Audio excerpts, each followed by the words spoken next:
Hello everyone, today I will present the program called Job Suggestion System written in C++ and the Splashkit library. The main purpose of this program is to collect student information. There are selected subjects in three categories: math, data, and programming. Then calculate their total grades and finally suggest possible career path based on their performance. First of all, we come to the data structures. The program defines two main structs.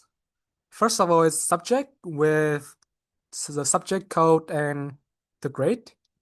The second one is student record with a string name, bachelor, and three arrays of subjects for math, data, and programming. In addition, the program also uses arrays of valid units for each category, such as valid math units, valid data units, and valid programming units. We will move to the next procedure, which called category pick. This procedure includes parameters of category, valid units, and count. This will apply when the category is equal to one of the subject, assign the units list, and then assign the unit list with the maximum size of the array, which is max valid units. We'll move to the next function called isValidUnit. It will call the category pick and then assign it with math, data, and programming. It will run through all the valid units using this for loop to see if it appears in the list. We move to the next procedure called showValidUnits, which also calls the category pick and then assigns to math, data, and programming. It will print the list here. And then we come to the next function called isUnitAlreadyUsed. We use this function to check if a unit is already picked. So by going through this loop, it will run through all the valid units to see if it appears in unit code, so it won't let duplicate units.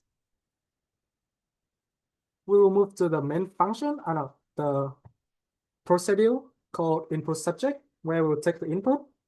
First, the program asks the user to enter a unit code for a specific category, such as math, data, and programming. It also shows the list of valid unit codes to guide the user. Then, inside the loop, the program checks two conditions.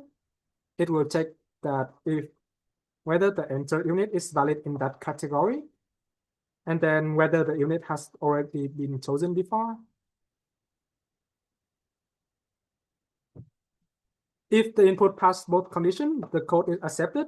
Otherwise, the program will ask the user to try again until a valid choice is made. After that, another loop is used to input the grade of the subject here. The grade must be between 1 and 4, representing pass, credit, distinction, and high distinction. If the grade is outside this range, the program shows an error message and asks for the input again. We'll come to the next procedure, which is the total grade. And its purpose is to calculate the total grades for each category, math, data, and programming. At the beginning, it initializes three variables: math total grade, data total grade, and programming total grade. Then the function uses three separate for loops here. Each loop goes through the list of subjects in one category and adds up the grade.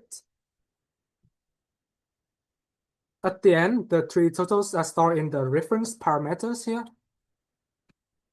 so they can be used later for job suggestion. With the procedure job suggestion, I will set the variable suggest to fails, compare each grade with the benchmark here from 4 to 16, and then output a suitable job option. So now we will jump into the main function. It will first take an object student from the student record, take the input name of and bachelor, store it into student name and student bachelor. It will take math, data, and programming data consequently. called input subject to print out the list and take data.